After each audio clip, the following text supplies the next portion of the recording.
북한 협력이 가시화되고 있다. 이렇게 지금 엄포를 놓고 있는데요. 대통령은 이에 대해서 핵 공격 시 정권은 종말될 것이다. 이런 얘기를 지금 하고 있습니다. 이러다가 정말 전쟁 나는 거 아닐까 걱정이 이만저만이 아닌데요. 보겠습니다. 자, 우리 이진아 기자 설명 좀 부탁드릴까요? 네, 김정은 북한 국무위원장이 현지 시간으로 17일 5박 6일 러시아 방문 일정을 마치고 전용 열차를 타고 북한으로 출발했습니다. 정상회담에서 푸틴 대통령이 북한의 인공위성 개발 지원 의사를 밝히는 등 군사 협력 가능성도 내비치면서 북한과 러시아의 협력이 가시화된 것으로 보입니다. 그러자 윤석열 대통령은 이날 북한과 러시아의 군사 협력은 유엔 안보리 결의와 각종 국제 제재에 반발하는 불법적이고 정의롭지 못한 협력이라며 국제사회는 이에 대응하기 위해 더 결속할 것이라고 말했습니다. 대통령이 북한에 대해서 엄청 강경하게 대응하는 거 좋아요. 유엔 총회에도 참석하시고 좋아요. 18일 날 이제 나가신다는 거잖아요. 그런데 외신하고 인터뷰도 진행한다고 했다고. 근데 지금 대한민국 제1야당 대표가 19일차 단식하다가 쓰러져서 여의도 성모병원으로 이송이 됐습니다. 장기 기능 손상이 아마 심각하게 됐을 걸로 제가 알고 있어요. 한마디라도 언급을 하고 우리 화합하고 상생하는 그런 정치하자 이렇게 말하면 안 됩니까? 취임해가지고 야당 대표 한 번도 안 만나고 만날 필요 없다. 내가 왜 범죄자를 만나냐 이딴 말하고 이게 대통령으로서 할 소리가 아닌데 그 이후에 원내대표한테는 내가 먼저 만나겠다 또 손을 내밀었잖아요. 그러니까 야당의 원내대표가 우리 대표부터 먼저 만나라 이랬단 말이죠. 그리고 하도 검찰이 난리치니까 야당 대표가 목숨을 건 단식을 시작하고 더 이상 검찰 스토킹을 멈춰달라 이런 얘기까지 했어요. 왜? 권력을 가지고 총칼 말고 실제 이 수사권을 가지고서 사람들을 괴롭히는 것이 얼마나 끔찍한가를 알고 있기 때문이겠죠. 권력을 그런 식으로 남용하면 안 된다 이걸 말하고 싶었겠죠. 지금 병원에 갖고 있는 중인데 대통령 말 한마디라도 좀 나와줘야 되는 거 아니에요? 이렇게 사람이 잔인할 수가 있을까요? 지금 여기 보면은 댓글도 그래요. 대표님 제발 무탈하세요. 대동세상님. 사랑이님, 국힘 정부 여당은 인간인 걸까요? 이런 얘기도 하셨고, 왕자 어린이 잔인한 정치가 너무 슬픕니다. 문스타님 가슴이 너무 아픕니다. 오경수님 정치인들 두 얼굴 정말 무섭습니다. 목숨이 위급한테 너무 심하지 않습니까? 예니 H님 내 목숨 걸고 싸웠는데 상대방은 개무시 이제 남은 건 하나 아니겠습니까? 이런 얘기 등등등등등등. 가거라님은 나라가 검찰총장 당님. 이런 상황인데 저는 솔직히 이진아 기자가 윤 대통령 유엔 총회 참석 출국한다. 북러 협력에 경고할 것이다. 이딴 말 하는 거 자체가 귀에 들어오질 않네요. 솔직히 말해가지고. 네. 계속하시죠. 네, 일단 이 소식을 전해드리고요. 그 뒤에 이제 민주당과 이재명 대표에 관한 이야기를 좀 전달을 해드리겠습니다. 이 얘기는 간단히 합시다. 네. 짜증나는데. 네, 말씀하신 것처럼 윤 대통령은 오늘 미국 뉴욕에서 열리는 유엔 총회에 참석하는데요. 이날도 이제 이 예전과 똑같이 이제 해외를 떠나기 전에 꼭 외신과 인터뷰를 했지 않습니까? 네. 이번에도 어제 공개된 AP통신에 따르면 윤석열 대통령은 20일 오후에 예정된 유엔 총회 기조연설에서 대한민국이 2024년부터 25년까지 안보리 비상임 이사국으로서 우크라이나 전쟁, 북핵 문제 등 국제적 연대가 필요한 안보 문제에 관해 책임 있는 역할을 수행해 나갈 것이라고 했고요. 또 한미 두 나라는 북한의 어떠한 핵 공격도 즉각적, 압도적, 결정적 대응에 직면하게 될 것이고 북한 정권의 종말로 기속될 것임을 재확인했다라고 말하면서 지난번에 마련된 한미 정상회담 계기로 마련된 핵 협의 그룹의 역할을 강조했습니다. 네, 이외에 외신에서는 이제 북한과 러시아가 무기 거래를 하는 것의 위험성을 좀 조명을 했고요. 일단 이 얘기를 이거 얘기는 이 정도까지 하고 다음으로 넘어가도록 하겠습니다. 네. 사실은 이제 왜 중국이 여기서 좀 애매하다. 북한하고 러시아가 서로 공조하고 옛날 소련제 무기를 북한이 제공함으로 인해서 뭔가 우크라이나전에서 뭔가 조금 모양새가 달라질 수 있다. 근데 여기에 중국의 스탠스가 조금 애매하다. 이 얘기를 좀 사실은 원래 해봐야 되는 건데 지금 우리가 그런 말을 계제가 아니군요. 네, 두 번째 얘기하죠. 네, 두 번째 이슈입니다. 더불어민주당이 어제 한덕수 국무총리에 대한 해임안을 국회에 제출하고 비리검사에 대한 탄핵 소추안도 발의하기로 했습니다. 민주당에 따르면 전날 국회에서 이 대표 단식 대책을 논의하기 위한 비상의원총회를 열고 소속 의원 전원 명의로 윤석열 정권의 폭정과 검찰 독재에 맞서는 총력 투쟁을 선언한다라고 이제 밝혔는데요. 일단 이재명 대표가 오늘 19일 차에 오전 7시 한 10분, 11분경에 그 여의도 성모병원으로 이송이 됐고요.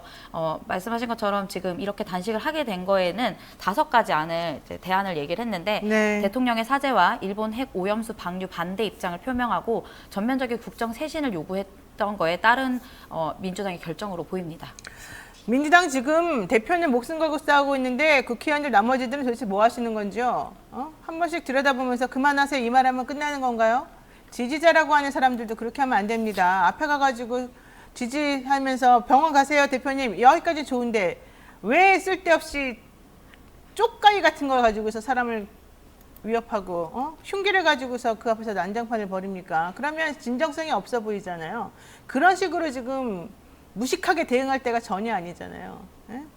중요한 건 이 사람의 요구 조건이 무엇이고 그 대의가 옳은지 그른지 먼저 판단하고 그것이 맞다 그러면 당 차원에서 전면적으로 일어나가지고 이거를 움직여야죠. 이거를 왜 말도 안 되는 방탄프레임 운운하면서 쓸데없이 물타기를 하고 물을 흐립니까? 어느 날 지금 보세요. 대표가 다 죽어가는 이 마당에 정당 지지도 한번 여러분들 보세요. 이럴 때 정당 지지도가 막 내려가거나 푹 내려가거나 조금 내려가거나 뭐 이런 식으로 나와요. 말이 되니까 이게 현실적으로. 그러면은 국민들 전부 다가 이 대표는 괜히 자기 혼자 살겠다고 저런 쇼를 하는구나 라는 인식이 더 많다는 얘기예요. 이거를 같은 당에 있는 다른 당원들이나 다른 국회의원들이 그대로 놔둡니까? 그 대표가 어리석은 행동을 한 게 아닌데?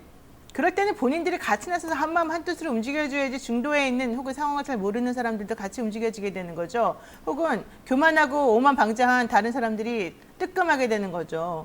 그렇지 않으니까 지금 이모와 이 꼴이 나는 거죠. 진짜 누구 하나 죽어나가야지 뭐 정신 차리려는지 잘 모르겠지만 제가 봤을 때 이거는 끔찍한 상황이에요. 자, 이런 상황에서 민주당 한덕수 총리에 대한 해임 건의안 그리고 검사 탄핵에 총력 투쟁을 벌이겠다라고 했는데 솔직히 이렇게 말해봤자 민주당 해봤자 뭐 또 뭐가 됐어? 이런 생각이 좀 솔직히 들어요. 그래서 오늘 네. 이르면 좀 오늘 제출할 것으로 전망이 되고요. 민주당은 결의문에서 윤석열 정권의 전면적인 국정 쇄신과 내각 총사퇴를 촉구하고 한덕수 국무총리 해임안을 즉시 제출하겠다라고 했는데요. 그러면서도 이제 이런 얘기가 조금 속도가 붙은 느낌이 들어서 봤더니 이제 18일 날 차에 접어든 이재명 단식 상황에서 일부 지지자들이 이 대표가 단식을 하고 있는데 민주당 의원들이 아무것도 안 한다 이런 목소리 때문에 좀 속도가 난 것이 아니냐 이런 얘기가 됐고요. 또 이제 이거 외에도 이제 민주당이 이번에 국무총리 해임안을 제출하면 국정상 제출하게 되면은 2012년 7월 김항식 당시 국무총리 해임안 이후에 11년 만이 되는데요. 여기에 대해서 이제 국민의힘은 정기국회 도중에 야당의 갑작스러운 총리 해임안으로 민생을 논의해야 할 정기국회가 정쟁으로 변질될 수 있다라고 우려하면서 비이성, 비상식, 반국가적 행동, 화성인의 결의문 이렇게 비판을 하기도 했습니다. 네, 참 보는 사람들 혹은 자기 입장마다 이렇게 말들이 다르고 상황에 대한 이해도가 다르니 진짜 개판 5분 전이다 이런 말이 갑자기 생각이 나는데요. 윤 정부 내각 총사퇴하라. 뭐 말로만 하면 뭐야. 이런 말 이렇게 소용가 없다고 나는 말 꿈쩍도 안 해요. 실력을 보여줘야죠. 우선 자기네들끼리 지금 160명이면 할 수 있잖아요. 올리세요. 안 들어주면 계속 밀어붙이세요. 그리고 대표에 대해서 도의적이지 않고 정치적으로 타협하거나 행동하지 않는 여당을 계속해서 공격하세요. 비난하세요. 대표와 힘을 같이 해보세요. 행동을 같이 해보세요. 한 명이 단식하는 거하고 100명, 1000명이 단식하는 거하고 무게감이 다를 수가 있잖아요. 그러면 이런 식으로 니네들이 방관하고 나몰라라 비아냥거리고 조롱할 거면 그래 어디 한번 해봐라. 우리 국민들이 있다. 이 마음을 가지고 같이 한번 움직여봐야 돼요. 예? 민주당 사람들 진짜 안 움직여요. 왜들 그렇게 다들 그냥 엉덩이가 무거운지 모르겠어요. 그리고 본인들이 생각해봤을 때 내가 봤을 때는 상황의 심각성을 전혀 모르는 것 같아. 그런 모습을 보여주는 아주 기회주의적인 사람들은 사실은. 그리고 무능력한 사람들, 우리는 정말 효능감이 없잖아요. 무능력한 사람들이 너무 싫어요. 그런 부분들에 있어서 본인들이 좀 무엇을 어떻게 해야 되겠다 이런 생각이 안 드나요? 머리가 그렇게 없어요? 머리를 잘 써봐야 돼요. 머리를. 사람들의 가슴을 끌어올리고 머리를 쓰라고요. 예? 공감을 같이 하고 같이 지금 부글부글 끓는 사람들이 많아요. 네, 이번에 말씀하신 것처럼 민주당이 네. 의지를 가지면 또 국무총리 해임안을 할 수 있을 것으로 또 보이는데요. 국회 재적의원 3분의 1이 발의하고 재적의원 과반수가 찬성하면 가결이 됩니다. 아니, 그동안 올리기만 하면 뭐해요? 예? 지난번에 이상민 행안부 장관 하는 거 보세요. 일찌감치 올려놓고 자기는 딴짓 하고 결국은 다 그냥 기각 이런 얘기 나오고 아무것도 한 게 없잖아요. 그러니까 현실적으로 본인들이 진짜 뭘 어떻게 할 수 있을지 좀 머리를 써가지고 좀 의지를 가지고 하라는 얘기죠. 내가 우리 기자한테 하는 말은 아니에요. 네, 말씀하십시오. 네. 그래서 이번에 이제 9번의 해임 건의안을 올렸었지만 그동안 정족수를 못 채워서 정족수를 채워서 표결이 붙여진 건 4번이었고 근데 모두 부결됐었습니다. 근데 이번에는 민주당이 과반을 넘기 때문에 좀 더 그 대표께서도 쓰러진 마당에 좀 더 투쟁을 좀 보이지 않을까 이런 예상도 됩니다. 아, 이제는 비명이고 친명이고 다 징글징글하니까 그만하고 민주당은 다 같이 한마음 한뜻으로 모아가지고 하세요. 뭘 아니면은 아예 말하지를 말고 그냥 당을 해체하시든지. 정말 이상한 당이 돼버리고 있어요. 이러면 안 됩니다. 에? 당을 지지했던 수많은 국민들을 생각해 보면 무엇이 옳은지를 본인들이 알 것 같습니다. 자, 이진아 기자 수고 많으셨어요. 네, 감사합니다. 바쁜 아침 이것만은 꼭 알아야 된다. 여러분들께 뉴스를 엄선해서 전해드리는 그런 시간이죠. 듣기만 해도 이해가 쏙쏙 되는 뉴스팩 시간입니다. 이진하 기자와 함께하겠습니다. 어서 오십시오. 네, 안녕하세요. 네, 어제 우리가 이제 살짝 말을 했습니다만 이재명 더불어민주당 대표가 어제가 단식 19일째였는데 네. 결국에는 측근들에 의해서 병원으로 실려갔다. 그랬는데 네. 검찰이 너무 무섭게도 사경을 헤매는 그 타임에 하필이면 영장을 또 2번째 청구했어요. 네. 야, 너무 잔인한 거 아닌가? 네, 설명 좀 부탁드리겠습니다. 네, 어제 이재명 대표가 병원에 후송됐다라는 소식까지는 전해드렸는데요. 이후 2시간 뒤에 검찰이 백현동 개발사업 특혜 의혹과 쌍방울그룹 대북 송금 의혹으로 이재명 대표에 대해 구속영장을 청구했습니다. 올해 2월 이에 이어서 2번째 청구된 영장이자 체포동의안 부결로 기각된 지 7개월 만입니다. 검찰은 이 대표의 단식으로 인한 건강 악화 상황과 형사처벌은 별개라고 판단했다고 밝혔는데요. 이로써 이 대표의 체포동의안은 국회 본회의에 붙여지게 됐습니다. 이에 반발한 민주당은 용산 대통령실 앞에서 인간띠를 두르며 피켓 시위를 열기도 했습니다. 네, 어제 지지자들이 정말 많이들 걱정을 하시고 그리고 많은 분들께도 이런저런 하소연도 하는 걸 제가 다 들었는데요. 그러니까 의식이 혼미해진 상태여서 더 이상은 어떻게 해볼 수가 없어서 왜냐하면 그 전날 이미 이재명 대표에게 의료진이 와서 옮기자고 했는데 반대를 네. 반대 안 한다고 했기 때문에 일단 돌아간 상황이었는데 그래도 그때는 의식이 있었단 말이죠. 네. 그런데 이제 하루도 아니라 하룻밤 지나면서 의식이 이제 사라진 상태여서 선망 증세가 좀 나타났었다 이런 얘기가 나오더라고요. 네. 그런 상황이니까 아마도 옆에 있던 당국자라든가 지지자들이라든가 이런 분들 입장에서 보자면 큰일 났다 해서 그냥 본인의 의사를 확인하지 않고 일단 병원으로 보낸 거잖아요. 네. 근데 지금 본인의 건강 상태는 괜찮은 걸로 나오는 겁니까? 일단 지금 상황을 살펴보면요. 네. 일단 이 대표가 병상에서 단식을 이어가기로 결정했다고 합니다. 그러니까, 예. 한민수 민주당 대변인이 그 여의도 성모병원에 원래는 입원했었는데 그 단식으로 인해서 이제 그 치료를 하는 것은 녹색병원이 좀 더 유명하다고 합니다. 그래서 이쪽으로 가서 이제 기자들과 만났을 때 한민수 그 대변인이 이 대표가 병상에서도 단식을 이어가겠다라고 했다며 최소한의 수액 치료 외에는 일체 음식 섭취를 하지 않을 계획이라고 말했습니다. 아무래도 그 의지가 좀 그리고 의식이 돌아오면서 좀 단식 의지를 계속 이어가는 게 아닌가 싶습니다. 그러니까 대단해요. 세상에. 저는 이제 병원 갔으니까 끝났겠거니 했거든요. 근데 그게 아니라 어쨌든 될 때까지 나는 곡기는 끊고 내가 할 수 있는 최선을 다하겠다 이제 이런 입장이거든요. 네. 이렇게 되면 민주당 사람들 전부 다 정신 차려서 다 같이 움직여 줘야 돼요. 이러다가 정말 대표 죽는 걸 보고 싶겠어요? 자, 이런 생각할 수 있어요. 대표가 단식하는 것이 과연 무엇을 위한 것이냐? 이게 올바른 것이냐? 이런 얘기는 해볼 수 있습니다. 하지만 그런 얘기를 지금 하면서 야, 나는 저 단식에 동조할 수 없어. 동의 못해. 이렇게 말하면서 뒤로 빠져 있기엔 이미 멀리 온 겁니다. 지금은 그런 걸 따질 때가 아니라 정말로 나의 당의 대표가 무엇을 위해서 이렇게까지 목숨을 바치고 있는가를 다 같이 인정하고 생각하고 방향을 생각해 봐야 되는 거잖아요. 네.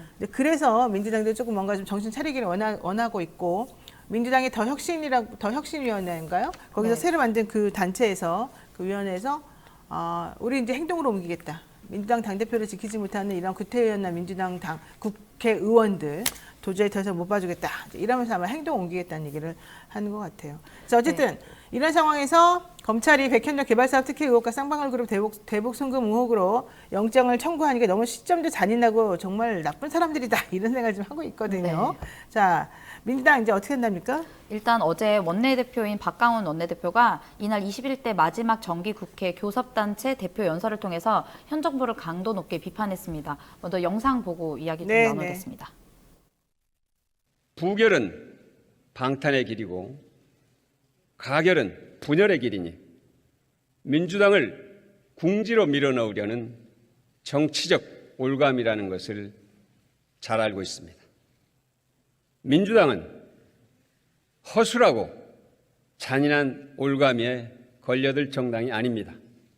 윤석열 대통령은 야당 대표와 대화하지 않은 역대 첫 대통령으로 기록될지도 모릅니다.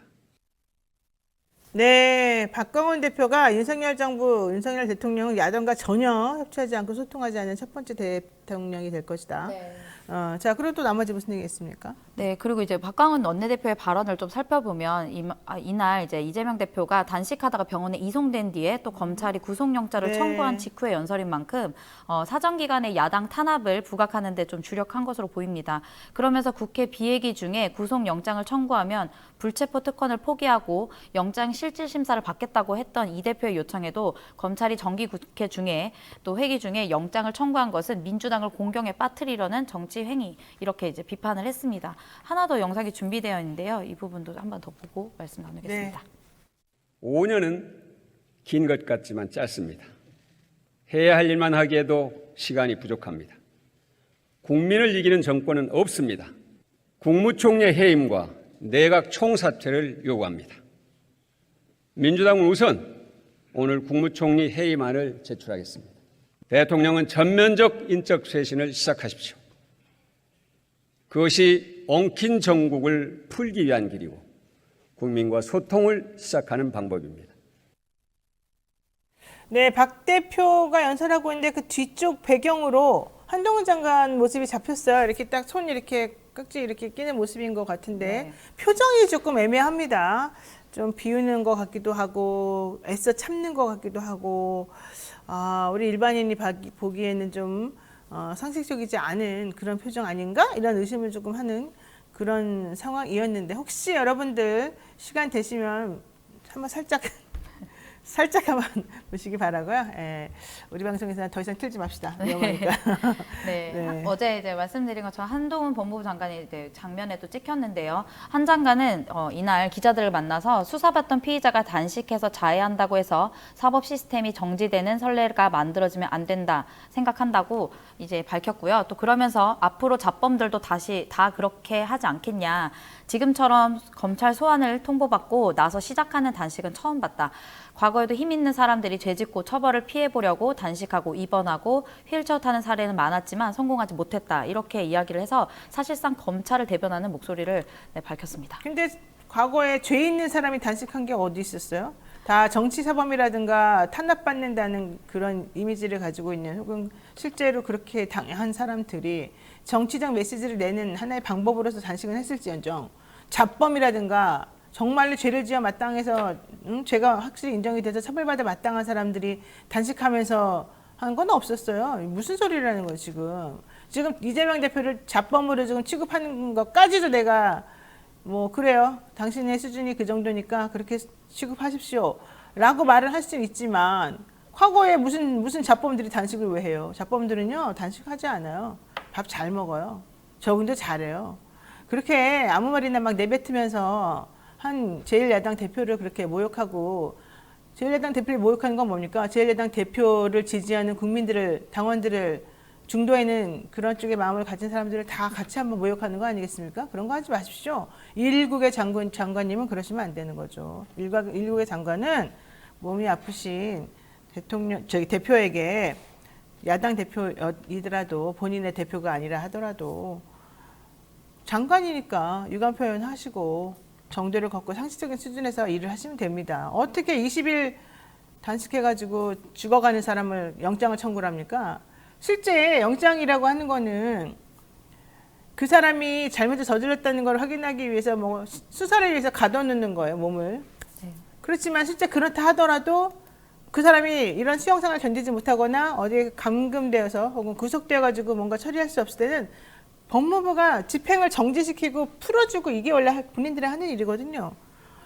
20일 굶어가지고 일어나지 못하고 쓰러져 있는 사람을 데려다가 뭘 하려고 지금 영장을 청구합니까? 상식적으로 말이 안 되는 거거든요. 이걸 만약에 영장 청구해 보세요. 이게 지금 오늘 내일 해가지고 뭐 21일 날인가 지금 네. 한다는 거잖아요. 네, 21일 날 본회의에 상정될 것으로 보입니다. 근데 그렇게 되면 결과적으로 본회의에서 국회의원들끼리 뭐 표결을 해서 부결이 되든 가결이 되든 어쨌든 법원으로 넘어가겠죠. 만약에 가결이 된다 그러면은 이제 법원에서 영장 실질 심사를 해야 되는 거예요. 그 시간에 이재명 대표가 그 몸을 해가지고 나가서 제대로 된 본인의 변명이나 소명 같은 걸 할 수 있겠어요? 본인의 주장을 내세울 수 있겠어요? 그 20일 넘게 단식해가지고 죽어가는 사람한테 판사님이 당신 잘못했으니까 혹은 잘못했을지도 모르니까 깜빵에 들어가서 수사 받으세요 라고 할 수가 없어요. 이거는 약간의 쇼예요. 내가 봤을 때는. 이거는 검찰이 바보도 아니고 일부러 하는 거라면 전략적으로 어차피 안 될 거 니네끼리 이렇게 사부노열하면서 니네가 이렇게 방탄하려고 대표한테 이렇게 하는 거지? 라고 국민들에게 알려주기 위해서 일부러 실질적으로 체포동의안이 부결되길 바라면서 하는 행동이라고밖에 사실은 생각이 안 들어요. 이건 내 개인 생각입니다. 회사 생각이 아닙니다. 저는 그런 부분들이 참 꼼수다 이렇게 생각하는 거죠. 네. 네, 뭐 한동훈 장관이 계속해서 이야기했지만 명분이 없다 이렇게 했는데 제가 어제 한 가지 덧붙이자면요. 네. 어제 제가 말씀을 좀 잘못 드렸는데 네. 이 대표가 단식을 하면서 정부를 향한 요구는 5가지가 아니라 3가지였습니다. 민생 파괴, 민주주의 훼손에 대한 대국민 사과, 일본 오염수 방류 반대 입장 천명 및 국제해양재판소 제소, 전면적 국정쇄신과 개각 단행 등 3가지라서 이제 정정해드리고요. 네. 또 이제 국민의힘에서는 이제 어제 김기현 대표가 어제 단식을 중단하고 조속히 건강을 회복하길 바란다라고 하면서도 과거 여의도 단식은 뚜렷한 공익이 있었지만 아쉽게도 이 대표 단식에는 그런 대의를 찾을 수 없다 이렇게 말을 해서 또 논란이 좀 되기도 했습니다. 자, 이 대표가 단식하고 지금 영장 청구하는 거는 검찰 입장에서 보자면 증거인멸 우려가 있다거나 그 사람이 도망간다거나 이렇게 됐을 때 구속 수사를 해가지고 내가 수사를 제대로 하겠다라는 의지예요. 자, 그러면 이재명 대표가 영장을 치든 뭐 재판을 다른 거를 하든 도망갈 위험이 있습니까? 이재명 대표가 도망갈 수가 있나요? 자, 증거인멸 300 몇십 번이나 압수수색하고 지금 최근까지도 압수수색 계속하고 있는 중인데 다 털어갔는데 뭐 가져갈 게 뭐가 있고 증거인멸을 어떻게 합니까? 본인하고 연결되는 사람들 지금 아무도 주변에 없고 다 감방가 있거나 이러는 상황이 됐는데 그리고 다 적대적 관계가 돼버렸는데 지금 무엇을 가지고서 구속영장이 반드시 필요하다고 주장하는 건가요? 대답을 한번 해보세요. 상식적으로. 영장이 발부된다는 뜻은 저 사람을 여기 가둬놓고 수사하지 않으면 수사가 방해된다는 것 때문에 하는 거예요. 하지만 그런 경우에도 나이가 많거나 몸이 아프거나 그런 상황을 견뎌내지 못할 정도가 된다면 영장은 발부되지 않는 게 원칙이에요. 뻔히 다 아는 건데 이런 식으로 모욕 주고 망신 주고 이런 이유가 도대체 뭡니까? 영장 발부 안 될 걸 알고 우리는 영장 발부라고 최선 다했으나 민주당이 저렇게 방탄해가지고 이런 거다. 이런 말을 하려고 지금 그러는 거잖아요. 그게 옳으냐는 거예요. 입장을 바꿔놓고 생각해 보세요. 이런 상황에서 윤 대통령의 장모는 보석을 신청했군요. 네, 어제 법조계 소식이 좀 많았는데요. 먼저 부동산 투자 과정에서 통장 잔고 증명서를 위조한 혐의로 항소심에서 징역 1년을 선고받은 받고 법정 구속된 윤석열 대통령의 장모 최은순 씨가 대법원에 보석을 청구했습니다. 징역 1년 실형을 선고받고 법정 구속된 지 2달 만인데요. 사유는 고령의 건강 상태가 좋지 않다는 것입니다. 또 이 밖에도 이제 최강욱 의원이 조국 전 법무부 장관 아들에게 허위 인턴 확인서를 써준 혐의로 재판을 받았는데 어제 대법원은 유죄가 맞다면서 원심이 내린 징역형을 확정했습니다. 그러니까 어제 오늘 지금 계속해서 이 법조계가 문제인 것입니다. 어쨌든 제가 좀 전에 말하다 말았지만 다음 주부터 추석 연휴가 시작이 됩니다. 이재명 대표에 대한 체포영장이 부결되네 가결되네가 21일에 결정이 되고 나면 그 다음에 구속영장 실질 심사가 이제 잡히고 하겠죠? 그게 다음 주예요. 추석이에요, 추석. 여러분들, 추석은 우리나라 국민들 전체가 다 그동안에 고생했던 것들 다 잊어버리고 한가롭고 풍요로운 이 나라를 맞이하게 된 걸 고맙게 여기면서 즐기고 행복해하는 그런 때입니다. 식구들이 다 모여가지고. 근데 그때가 되면 벌써 단식한 지 한 30일 되겠네요. 이제는. 그 사람을 그러면 끝까지 영장 발부해야 된다라고 과연 할 수 있어요? 과연 그런 민심을 여러분들이 이겨낼 수 있어요? 한동안 장관님이나 검찰이나 옳은 일을 하시겠죠. 원칙대로 하신다. 근데 원칙이라고 하는 것도 다 예외가 있는 거고 상황에 맞는 게 있는 거잖아요. 난 그건 너무 심하다고 생각해. 옛날에 사실 이렇게까지 하지 않았어요. 검찰들은. 법에도 눈물이 있고 칼을 휘두르더라도 상황을 다 보고하는 겁니다. 이런 거는 너무 치사한 겁니다. 예. 자, 그런 상황인데 윤 대통령의 장모는 보석을 신청했어요. 대통령의 장모는 이렇게 썼을 수도 있어요. 다음 추석입니다. 식구들과 같이 밥을 먹고 싶습니다. 우리 보통 보석에 이렇게 쓰거든요. 보석 신청서에. 네. 이재명 대표는 추석입니다. 얘를 잡아넣어야 됩니다. 이렇게 말하고. 최은순 씨는 나 추석이라 밥 먹어야 돼요. 식구들하고 이렇게 말하고. 이거 웃기지 않을까요?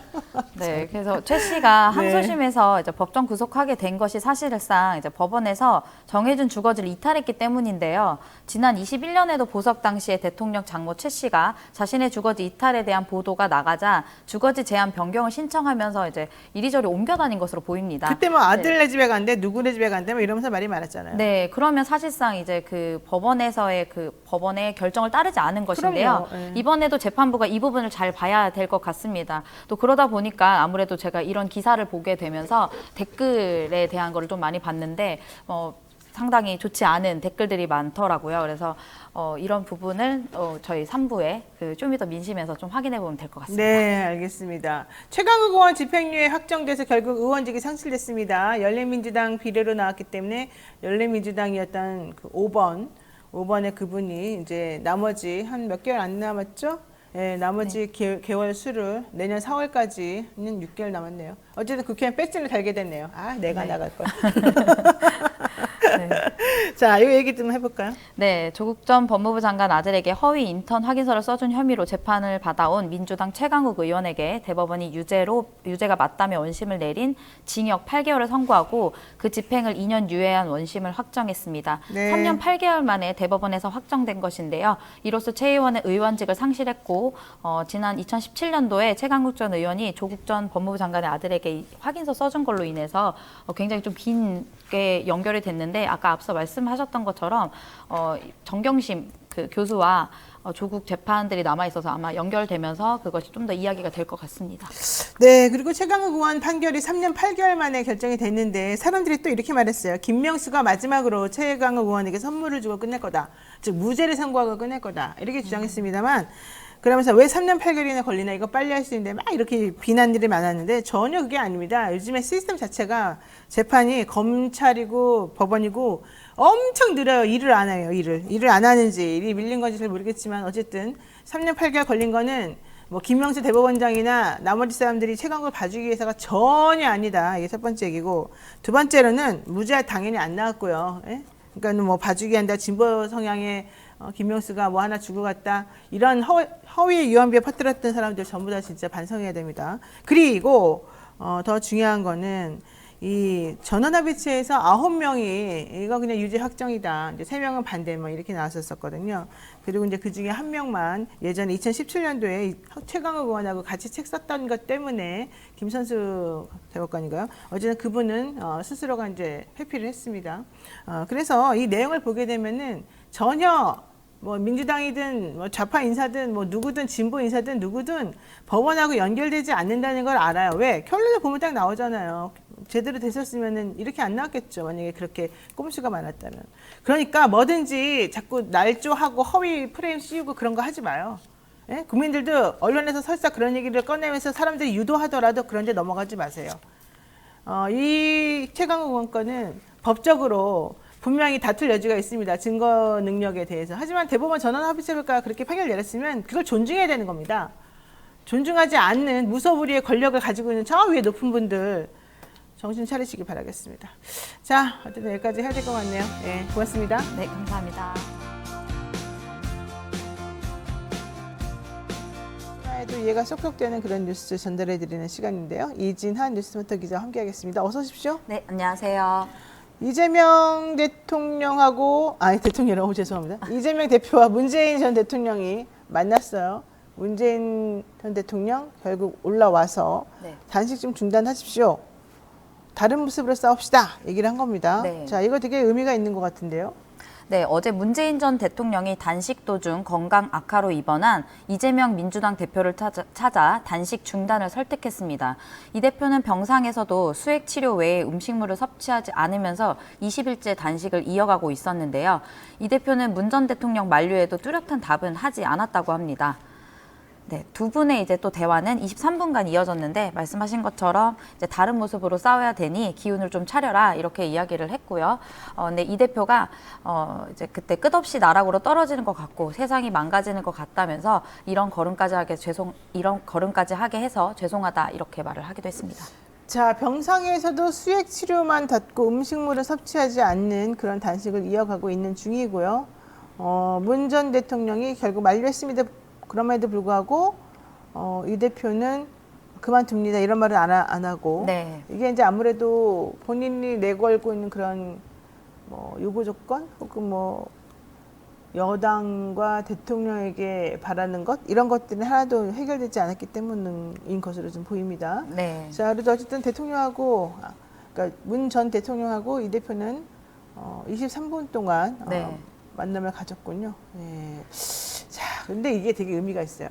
지금 사실은 비명계, 친명계로 민주당이 나뉘어서 자꾸 갈리고 싸우고 하는 게 결과적으로는 이 문 전 대통령과 이 대표의 그 옛날에 있었던 경선 그때를 거슬러 올라간 거 아니겠습니까? 네. 그때로부터 지금까지 쭉 이제 서로 평행선을 달리면서 지지자들이 많이 좀 분열되어 있는 모습인데 여기에 문재인 대통령이 딱 나와서 손을 내밀었단 말이죠. 이거 되게 상징적인 의미가 있는 것 같고 앞으로도 또 이게 이 당의 단합이나 결속을 다지는 데 좀 도움이 될 것도 같은데요. 네. 어제 근데 일부 지지자들은 이제 문 전 대통령한테 그 탈당을 해라 이런 얘기도 있었는데요. 네. 그래서 이제 민주당에서는 이런 분열이나 이런 게 없어야 된다라고 이제 강조를 했고요. 네. 일단 문재인 대통령이 어제 서울에 오게 된 것은 이제 오면서 또 이제 이재명 대표를 만날지에 또 주목을 했고 또 어제 퇴임 후에 첫 번째로 이제 올라온 서울 행사였는데요. 어제 문재인 대통령이 참여한 행사는 9.19 평양 공동선언 5주년을 기념하는 것이었습니다. 이 행사가 갖는 의미가 중요하다고 생각해서 참석한 것으로 보이는데 특히 이제 윤 정부 들어서 북한과 한 번도 대화를 하지 않은 것과 점차 고조되는 남북 갈등 속에서 우리가 전쟁이 아니라 평화가 우선이라는 것을 강조하기 위한 그런 참석으로 또 풀이가 됩니다. 지금 어제 더불어민주당 공보국에서 안내가 돌았습니다. 지금 좀 전에 이진아 기자가 말한 것과 관련된 건데 이런 내용이죠. 이재명 대표는 문재인 전 대통령이 병원을 방문했을 당시에 손 피켓을 들고 문 전 대통령의 출당을 요구한 일각의 행태에 대하여 강력하게 비판했습니다. 이재명 대표는 문재인 대통령님은 당의 큰 어른이다. 민주당이 하나로 단결해 적과 싸워야 할 지금 나침반 같은 역할을 해주시는데 민주당 지지자라면서 어찌 비난하는가라고 지적했습니다. 또한 당의 분열은 상대가 가장 바라는 바입니다. 우리 안의 차이가 아무리 크다 한들 상대보다 크지는 않습니다. 지금은 단결해서 외부의 무도한 세력과 맞서야 할 때입니다. 이렇게 강조했다는 내용을 지금 전달하고 있습니다. 사실 이거 되게 중요한 말이고 문재인 대통령도 중요한 행동을 했고 이재명 대표도 중요한 말을 한 것 같아요. 네. 자, 이걸 계기로 해서 더 이상 민주당이 좀 단합하는 모습을 보이고 더 이상 싸우지 않는 그런 모습을 보였으면 좋겠다 이런 생각인데 네. 문 대통령은 1년 4개월 만에 사실은 공식 행사로 서울에 이제 온 거 아니겠습니까? 네, 예. 맞습니다. 그래서 이제 이 자리에서 또 현 정부를 향한 약간 쓴소리를 냈기도 했는데요. 이제 문 전 대통령이 김대중, 노무현, 문재인으로 이어진 진보 정부에서 안보 성적도 경제 성적도 월등히 좋았던 것을 확인할 수 있다. 안보는 보수 정부가 잘한다. 경제는 보수 정부가 낫다. 조작된 신화에서 이제 벗어날 때가 되었다. 이제 강조하고 싶다. 이렇게 말을 했는데요. 그러면서 또 남북 관계가 상대적으로 평화로웠던 시기에 경제 성적이 그렇지 않았던 시기보다 항상 좋았고 남북 관계 개선을 위한 이어달리기가 중단됐던 정부 기간에는 국민 소득이 정체되거나 심지어 줄어들었다 이렇게 말하면서 좀 수치들도 이야기하고 좀 구체적으로 좀 현 정부에 대한 쓴소리를 이어갔습니다. 제일 중요한 건 이거 같아요. 대통령이 했던 말은 이거 같아요. 김대중, 노무현, 문재인으로 이어진 진보 정부에서 안보 성적도 경제 성적도 월등히 좋았다. 남북 관계가 상대적으로 평화로웠던 시기에 경제 성적이 그렇지 않았던 시기보다 항상 좋았다. 그런데 그 반대로 안보를 강조하거나 남북 관계가 악화되거나 이랬을 때는 오히려 더 좋지 않았다. 그러니까 지금 자꾸 쓸데없는 이념 갈라치기 같은 거 하지 말고 실질적인 외교를 해서 우리가 좀 안정적으로 국민들이 경제적으로 풍요롭게 살 수 있도록 좀 해보자. 이제 이런 얘기를 한 겁니다. 네. 사실 그 말이 맞는 게 역대 정권들이 이제 보수와 안보를 이렇게 그러니까 보수와 이 진보를 이렇게 좀 돌아가면서 한 번씩 하잖아요. 물론 네. 10년씩 한 때도 있었고. 근데 항상 그 성적표를 보게 되면 그 보수 정부 때 막 일을 벌어가지고 망쳐놓은 것들을 이쪽에서 뭐 해결하는 경우가 많았어요. 예컨대 김영삼 정부 때 IMF 터졌을 때, 네. 그 다음에 김대중 대통령이 그거 이어가지고 다 정리하고 네. 기반을 마련해 놓고 노무현 대통령 때 이렇게 막 기반 마련해 놓으면 그 다음에 이제 물론 언론하고 사이가 좀 안 좋아가지고 노무현 정부 때 좀 그랬지만 어쨌든 새로 들어온 또 정부에서 또 뭐 한다 그러면서 뒤집어 놓고 그걸 또 해결하고 막 이런 악수단이 계속됐고 북한과의 관계도 계속 찌그락찌그락했기 때문에 제가 봤을 때는 이게 되게 의미가 있는 것 같습니다. 네. 그러니까 윤 대통령이 집권해보니 뭐 나라가 거덜나기 일보 직전이었다 이러면서 전 정부만 계속 탓한 게 얼마나 기분 나빴겠어요. 그리고 뭐 사실 경제 지표를 봐도 이제 그 국가 달러 외환 보유고나 뭐 이런 것들을 보면 구체적인 수치를 어제 문재인 전 대통령이 언급을 했는데 이제 전 정부가 훨씬 더 좋았다 이런 얘기도 하면서 현 정부가 이제 자꾸 전 정부 탓을 하니까 좀 반격에 나선 게 아니냐 이런 얘기도 나오고 있습니다. 문 대통령 지금 심기가 불편해요. 계속해서. 왜냐하면은 뭐 통계청에 통계 작성하는 것에 가이드라인을 줘가지고 뭔가 수치를 부풀리거나 잘못된 방향으로 왜곡시켰다. 이러면서 뭐 고용률이라든가 뭐 성장률에 대해서 잘못된 국민을 기망한 행동했다. 이게 지금 현재 뭐 감사원의 감사도 그렇고 문제잖아요. 네, 근데 사실 계속해서. 또 내가 들어보면은 감사원이 하는 그 감사라는 게 상당히 무리하고 안 맞는 부분이 되게 많아요. 네. 그래서 이건 정말 나중에 꼭 밝혀지겠지만 그런 모습을 바라보는 전 대통령 입장에서 보자면 얼마나 속이 상할까 이런 생각 좀 해봅니다. 뭐 언젠가 진실은 밝혀지겠지만 그 진실이 밝혀지는 방식이 항상 정권을 바꿔서 우리가 좀 힘을 가져야만 진실이 밝혀진다. 이게 나는 너무 싫다. 이런 생각 안 할 수가 없겠습니다. 자, 두 번째 얘기하겠습니다. 이균용 후보자 청문회가 있었어요. 네, 이균용 대법원 후보자의 청문회가 19일 열려서 오늘까지 이어지는데요. 이 후보자는 청문회 내내 송구하고 죄송하다, 뭐 법을 몰랐다 이런 말을 반복했는데요. 어제 세 가지 의혹이 좀 있었습니다. 중점할 만한 내용은요. 이제 자녀 증여세 탈루 의혹과 비상장 주식 10억 원 자산 누락 신고, 성인지 감수성 부족 판단 등이 있었는데요. 뭐 자료도 미제출했기 때문에 시작부터 여야가 좀 대립하는 모습을 좀 보였습니다. 특히 야당에서는 재산신고 누락과 증여세 탈루 의혹 등을 집중적으로 부각하며 도덕성 결함이 심각하다고 몰아붙였고, 여당은 의혹 제기가 과도하고 억측이라며 보좌하는 등 사법부를 바로 세울 적임자라고 옹호했습니다. 네, 이균용 대법원장 후보자 청문회 오늘까지 1박 2일로 행해질 것이고요. 조금 있으면은 이제 표결도 하겠죠. 네. 그런데 아마 부결될 가능성이 매우 높다고 지금 좀 사람들이 생각하고 있습니다. 어쨌든 이 후보자가 계속해서 얘기한 거는 뭐 송구하다, 죄송하다 이 말인데 듣기에 따라서는 별로 그냥 말로만 하는 것 같이 느껴지고 네. 실질적으로 정말 미안하게 생각하는 것 같지는 않다. 막 이런 얘기들이 많이 있었죠. 네. 자, 영상이 있으니까 한번 보고 얘기 다시 하겠습니다. 그럼 묻겠습니다. 10억이나 되는 비상장 주식 10억입니다. 10억. 이거 어떻게 신고하는지 몰랐다라고 얘기하는 말이 통한다고 생각하십니까? 네, 어쨌든지 뭐 대단히 또 송구스럽게 생각합니다. 송구스럽습니까? 어떻게 책임지실 거예요? 그래서 뭐 대법원 공직자윤리위원회의 뭐 결정에 따르겠습니다. 본인이 결정하신 문제입니다. 사퇴하실 의향 있으세요? 없으세요? 저는 사실대로 말씀드린 건데 아무튼 뭐 죄송합니다. 웃음이 나오세요 지금? 아닙니다. 네, 뭐 그냥 대단히 송구하다 이렇게 말만 하는데 이제 예를 들면 비상장 주식 10억 상당이나 되는데 신고하지 않았다는 거잖아요. 네. 그러니까 이게 이제 계산하는 방식이 좀 달라져서 자기가 잘 못했다, 몰랐다 뭐 이런 주장인데 사실 뭘 몰라. 우리가 보기엔 다 아는데 어쨌든 예전에 뭐 그 이 주식 배당받은 금액으로 또 뭐 세금도 내고 그랬던 전력이 있는데 이분이 이렇게 판사로 오래 재직하면서 공직자 재산 신고하는 당사자 대상자인데 네. 이걸 몰랐다는 건 좀 상식적으로 말이 안 되고 이분이 또 다른 판결할 때도요 항상 네가 몰랐던 거는 너의 잘못을 없애주는 게 아니야.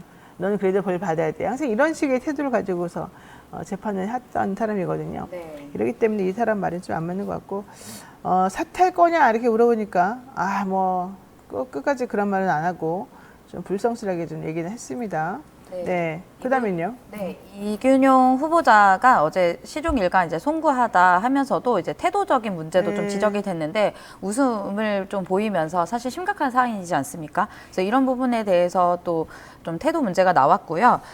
그리고 이제 그 비상장 주식 10억 원 누락된 거에 대해서는 사실상 그 공직자윤리법 위반 의혹으로 이제 당선자의 경우에는 당선 무효형에 처하기 때문에 그거에 대한 이야기도 계속하면서 야당에서는 사퇴를 하겠냐 이렇게 거듭 물었지만 거기에 대한 대답은 정확히 하지 않았습니다. 근데 이분은 뭐 여러분 아시겠지만 재산이 진짜 많아요. 딸은 뭐 엄청난 첼리스트고 뭐 아들도 엄청나게 좋은 회사 외국에서 다니는데 이 재산 많은 거 가지고서 김형동 국민의힘 의원이 우리에게 웃음을 주더라고요. 보셨어요? 네. 김형동 의원이 대한민국에 단 한 명의 법관이 있다면 뭐 이 사람이다 이렇게 또 하면서 네. 아니 처가댁 돈 많은 게 뭐가 죄냐 별로 많지도 않더만. 그러니까는 김영동 의원이 진짜 부자인가 보죠. 야, 처갓집에 돈 많은 게 뭐가 문제예요? 별로 많지도 않은데 그거 가지고서 뭐라 하지 마세요. 이제 이런 취지였던 거예요. 그리고 뭐 윤 대통령 얼굴 몇 번 본 걸로 친구라고 하면 조 바이든도 내 친구지.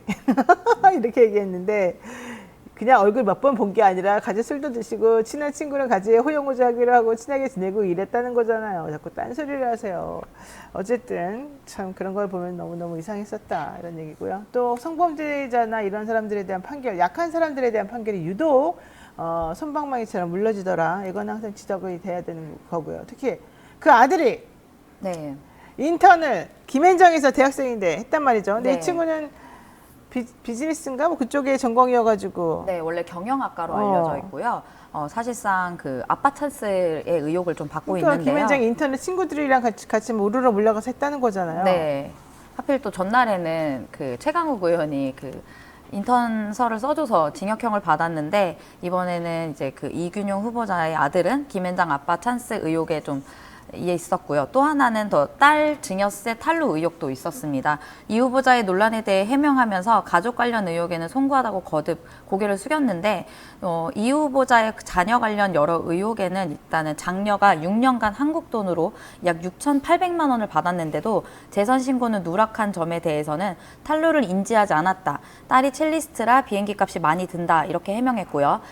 아들과 딸이 최근까지 후보자의 직장 피부양자로 등록돼 건강보험법도 위반한 것이 아니냐라는 질의에는 자격이 안 되는지 몰랐다. 이렇게 매번 몰랐다라는 표현을 썼습니다. 그러자 인사청문회 위원인 서동용 의원이 법관 출신 후보자가 법을 모르는 게 말이 되냐 이러면서 강도 높은 질타를 쏟아냈습니다. 제가 어제 김한규 민주당 의원하고 같이 방송을 했는데 김한규 의원이 김앤장 출신이잖아요. 김현장 지금 현재 변호사가 1000명이 넘어요. 근데 아들, 대학생 아들이 인턴? 그럼 어떤 기준으로 하는지 자기네들도 모른다. 근데 한 10명 정도가 해마다 하는 것 같다. 근데 예를 들면 이 아들이 펜실베니아 대학을 나왔대요. 유펜. 되게 좋죠. 우리가 보기에는. 그렇지만 이제 그런 유펜은 명함도 못 내밀 정도의 엄청나게 더 좋은 학교에서 막 몰려드는 인턴 신청이 쇄도하기 때문에 사실은 그냥 뭐 학교 이름만 보고 뭐 그 학생만 딱 바라보고 그렇게 인턴 자리를 주지는 않는다. 자기가 친정이기 때문에 더 이상 욕을 못 하겠고 본인이 알고 있는 한도 내에서 이러한 종류의 인턴은 사실은 아빠 찬스라고 할 수밖에 없는 거 아니겠냐. 뭐 아빠 찬스란 말은 그분이 쓰진 않았지만 어제는 그런 취지로 말을 하는 걸 내가 봤어요. 네. 게다가 아버지가 그게 고위공직자, 특히 고위법관인데 김현장에서 인턴을 아들이 그냥 아빠도 모르게 했다? 나는 그건 진짜 거짓말이라고 생각하고 있고 그러니까 자꾸 사람들이 진실성이 없다 이렇게 얘기를 하는 거죠. 자료 제출도 매우 부실하게 내가지고 네. 또 이 후보자는 자료 제출을 하지 않아서 계속해서 질타를 받았고요. 네. 또 이거를 또 송구하단 말이 하도 많이 나와서 어떤 언론에서는 2시간 동안 진행된 오전 질의에서 송구하단 말을 10차례 넘게 했다 이렇게 네. 네, 보도하기도 했습니다. 맞습니다. 궁수렁님께서 쩝. 난 아빠 찬스를 어릴 때부터 속 키웠다. 네, 자 이런 것도 있고 저런 것도 있고 그런데요. 어쨌든 모든 기준은 나와 남에게 좀 동일하게 하는 게 좋지 않겠느냐 이런 생각을 해봅니다. 자료도 그냥 제출하지 않으면서 그렇게 뭉개고 그러면 안 될 것 같습니다. 게다가 이분은 사실은 법원 내부에서 평가가 상당히 안 좋은 걸로 또 되게 친일 아주 뭐 친일파도 아니고 아주 그냥 일본인 아니냐 이런 말이 나올 정도로 엄청나게 그쪽 분야에 우리하고 좀 사상이 다른 분으로 알고 있습니다. 자, 여기까지 해야 될 것 같습니다. 이진아 기자 오늘 수고 많으셨어요. 네, 감사합니다. 네, 바쁜 아침 이것만은 꼭 알아야 될 뉴스 엄선해서 대신 정리해드리는 그런 시간이죠. 듣기만 해도 이해가 쏙쏙 되는 뉴스팩 시간입니다. 오늘은 이진아 기자와 함께 하겠습니다. 어서 오십시오. 네, 안녕하십니까. 사실은 이제 어제 있었던 일 중에서 오늘 얘기해야 될 것들이 조금 몇 개가 있는데 윤미향 의원 네. 1심하고 2심하고 결론이 다릅니다. 네. 1심에서는 횡령액을 그냥 이제 영수증이 좀 없고 이래서 사실 계산하기가 불가능한 1,700만 원 정도로만 인정한 게 있는데 네. 이번 2심에서는 8천만 원이나 횡령액으로 인정을 하면서 네. 집행유예를 선고했어요. 2심에서. 네. 이제 아무래도 2심 재판부가 1심 재판부보다는 좀 더 상위에 있는 그런 재판부이기 때문에 뭐 2심에서 나온 그런 거는 좀 뒤집어지지 않는 경향이 좀 있긴 하지만 대부분 가도 그래도 금액체가 엄청나서 이게 조금 파장을 좀 일으킬 수도 있을 것 같은데 어떻게 보십니까? 네, 일단 소식을 조금 전해드리면요. 네. 정의기억연대 후원금 횡령 혐의 등으로 재판을 받아온 무소속 윤미향 의원이 항소심에서 의원직 상실령에 해당하는 집행유예형을 어제 선고받았는데요. 네. 1심에서 대부분 무죄가 났던 혐의 일부가 유죄로 바뀌었고 인정된 횡령액도 1심보다 4배가 많은 8천만 원으로 늘어났습니다. 네. 네, 이 내용에는 그리고 지난 2월에 나온 1심 판단 대부분은 무죄, 그래서 1,500만 원 벌금형이었던 것이 좀 바뀌었는데 이거는 이게 1심에서 무죄로 판단한 보조금 관리법과 기부금품법 위반 혐의가 일부가 유죄로 뒤집혔고 후원금 횡령 인정 금액도 1심에서 1,700만 원에서 8천만 원으로 늘어난 것 때문이라고 합니다. 그러니까 윤미향 무소속 의원이 1심에서는 벌금 1,500만 원을 선고받은 겁니다. 벌금 1,500만 원은 이게 선고사범이 아니기 때문에 실형, 그러니까 금고나 뭐 집행유예나 진짜 이렇게 들어가서 살거나 이런 거 아니면은 의원직 상실은 사실은 아닌데 2심에서 갑자기 의원직 상실형에 해당되는 집행유예 선고를 받았어요. 징역 1년 6개월에 집행유예 3년 이렇게 되면은 이게 대법원에서 확정이 돼버리게 되면 네. 사실은 문제가 되는데 대법원에서는 양형 자체만 다투지는 않습니다. 그러니까 양형이 10년 이하인 경우에는 그걸 가지고 상고 이유로 삼을 수는 없고 이제 2심에서 이렇게 1년 6개월이라고 하는 실형을 선고하게 된 법리적 근거가 만약에 잘못됐다. 그러면 이제 그런 것들을 뒤집어주면서 파기환송시킬 수는 있는데 이거 좀 애매하게 됐어요. 자, 어쨌든 법원에서는 이렇게 얘기하고 있습니다. 서울고법 형사 1-3부 마용주, 한창훈, 김우진 부장판사 부죠. 20일 기부금품법 위반 업무상 횡령 등 혐의로 기소된 윤 의원에 대해서 원심을 뒤집고 징역 1년 6개월에 집행유예 3년을 선고했다. 2심 재판부에서는 실제 보조금 사업에 진행된 사업비를 초과해서 사업비가 청구돼 국가 재정 지출이 초래됐다면서 보조금 신청에 있어서 사기를 쳤다. 이렇게 보는 겁니다. 윤 의원은 기부금을 철저히 관리하고 목적에 맞게 사용해야 되는데 그렇게 하지 않고 횡령을 해버렸고 그래서 후원한 이들에게 피해를 입혔다. 게다가 이런 피해에 대한 회복이 이루어지지 않았다. 예를 들면 김복동 할머니의 조의금을 관련 없는 용도로 사용한다거나 인건비를 허위로 계산해서 여가부에서 수천만 원의 국고보조금을 편취한 혐의 등도 유죄로 인정했다.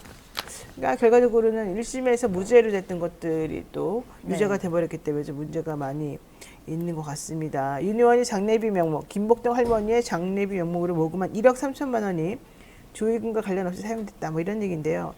글쎄요. 이건 조금 애매한 부분, 또 확인해봐야 될 부분이 있습니다. 어쨌든 중요한 건 3권은 뭐 당연히 할 것 같은데 이게 형이 확정되느냐 안 되느냐가 매우 중요할 것 같고요. 네. 자, 그 기자들은 여기에 대해서 어떻게 생각하나요? 저는 기자들은 막 특별히 막 직접적으로 언급하지는 않죠. 네. 저희는 언급하진 않는데 어쨌든 윤 의원이 1심에서 26차례나 공판을 거쳐서 무죄로 판단된 것이 이제 항소심에서 8번 재판으로 이게 뒤집힌 것은 조금 의문이 좀 남는 부분이라고 생각하고요. 앞으로 네. 뭐 상고를 하게 되면 그걸 이후로 좀 더 지켜봐야 될 것 같습니다. 여기서 되게 특이한 게 하나가 있었어요. 그 1,000만 원 이상의 기부금을 모집할 경우에는 기부금 단체로 등록을 해야 되는데 지금 윤미향 의원의 이 정대협이 2015년부터 2019년까지 그냥 관청에 등록하지 않고 단체 계좌로 41억 원의 기부금을 받았다는 거예요. 그러니까 기부금 단체로 등록도 안 하고 돈 받았다가 이제 문제가 되는 거고 2011년부터 2020년까지 한 거의 10년 동안 모금한 자금 1억 원이 사적으로 사용된 것 같다. 우리는 이걸 업무상 횡령으로 보겠다. 이제 이런 얘기입니다. 위안부 피해자 길원옥 할머니의 심신장애를 이용해서 2017년부터 2020년까지 7,920만 원을 정의연에 기부하게 만든 것도 준 사기다 이렇게 얘기하고 있는데 이건 이제 그 할머니의 아마 자손이 여기다 좀 이의를 제기하고 좀 그랬던 것 같죠. 네. 유미향 의원은 상고하겠죠. 네, 아마 그럴 것으로 보입니다. 네. 네, 알겠습니다. 자, 또 이제 중요한 얘기 하겠습니다. 본회의에서 오늘 한 총리 해임안과 이재명 대표 체포안 표결이 이루어지죠? 네, 오늘 국회에서 본회의를 열고 한덕수 국무총리 해임 건의안을 먼저 표결에 붙인 후에 더불어민주당 이재명 대표 체포 동의안 표결을 진행합니다. 오늘 쟁점은 민주당 내 표결 방향으로 이제 보이는데요. 전날 여러 차례 긴급 의원총회를 열었지만 이 대표에 대한 체포안 표결의 방향을 하나로 통일하지 못했다고 합니다. 네. 결국 당론은 채택하지 않았는데 그리고 오늘 의총 다시 연다는 거 아니에요 지금? 네, 오전에 뭐 얘기도 있고요. 그리고 일단은 11시에 이재명 대표를 지지하는 지지자들이 국회에 모이기로 했는데 국회에서는 오늘 한 곳에서 지금 소식이 나왔는데 네. 국회 사무처가 21일 날 국회의사당 외곽 문 개방 시간을 일부 조정해서 그 표결이 이루어질 때까지 문을 열지 않는다고 합니다. 오, 네. 일부러 그래서 그러는 그런 거예요? 부분은 좀 참고를 하셔야 될 것 같고요. 아까 댓글에서도 봤더니 국회로 올라오시는 분이 계시는 것 같은데 네, 지금 문을 열지 않고 오전 10시부터 상황 종료 시까지 문을 닫는다고 합니다. 자, 그런데 여기서 좀 변수가 하나 생겼어요. 어제 이재명 대표가 단식 20일째 SNS에 입장을 밝혔는데 명백히 불법 부당한 이번 체포동의안의 가결은 정치 검찰의 공작 수사에 날개를 달아줄 것이다. 그러므로 나를 체포하지 못하도록 체포 동의안이 부결될 수 있도록 도와달라 이런 메시지를 낸 거죠. 네, 사실상 뭐 부결이란 표현을 직접적으로 하진 않았지만 네. 이것을 이제 부결 투표를 공개 요청한 것이 아니냐 이렇게 해석이 나왔고요. 사실 좀 중요한 포인트는 제 생각에는 이제 표결 없이 실질 심사를 할 기회가 이미 있었고 앞으로도 얼마든지 가능하다는 것을 밝혔는데 이제 비회기에 표결 없이 영장을 청구하면 얼마든지 실질 심사를 받을 수 있다라고 이제 이 대표는 계속해서 주장을 했었거든요.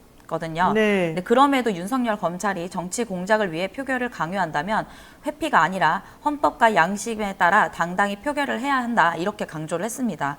그래서 검찰의 영장 청구가 정당하지 않다면 삼권 분립의 헌법 질서를 지키기 위한 국회의 결단이 필요하고 그것이 검찰의 정치 개입과 헌정 파괴를 맞서는 길이라고 확신한다 이렇게 강조했습니다. 그러니까 지난번에 위례 대장동 개발 비리 의혹 그리고 성남 FC 후원금 때문에 한번 영장이 청구됐다가 기각이 됐었고 이번에는 이 대북 송금 이건 관련해 가지고 좀 하는 건데 지금 체포동의안 부결해야 된다는 목소리도 사실은 많은데 이 대표가 지난번에 나는 원하지 않는다 가결시켜라 막 이런 얘기도 한번 했었잖아요. 네. 그렇기 때문에 어제 나온 그 메시지는 조금 이상하다. 본인이 그동안 주장해왔던 거랑 틀리다. 이러면서 국민을 속인 거다. 이런 주장까지 나와요. 네, 일단 여당에서는 국민의힘이 이제 이 대표가 자신에 대한 체포 동의안 부결 투표를 요청한 것에 대해서 국민을 속였다 이렇게 이야기했고요. 김기현 국민의힘 대표가 당당하게 걸어서 가겠다고 하지 않았나. 라면서 거짓말한 것이라고 말했고 또 유상범 수석 대변인도 이 대표가 그동안 뒤에서 숨어서 체포 동의안 부결을 조장하더니 이제는 드디어 전면에 나서 민주당 전체의 체포 동의안 부결을 지적했다 이렇게 했는데요. 사실상 지난 6월에 이 대표가 체포 동의안을 이제 포기하겠다 이렇게 얘기했는데 그때 이야기 당시에 그 단상에서 이야기한 것은 비회기라는 말을 하진 않았지만 이후에 계속 기자들과 함께한 이야기에서는 비회기 때 해라. 그러면 포기하겠다. 이렇게 이야기를 했거든요. 그러니까 본회의 때 하게 된 것은 비회기 때가 아닌 본회의 때 한 것은 정치적인 것이다. 이렇게 판단을 해서 이번에 이제 표 부결에 대한 이야기를 한 것으로 보입니다.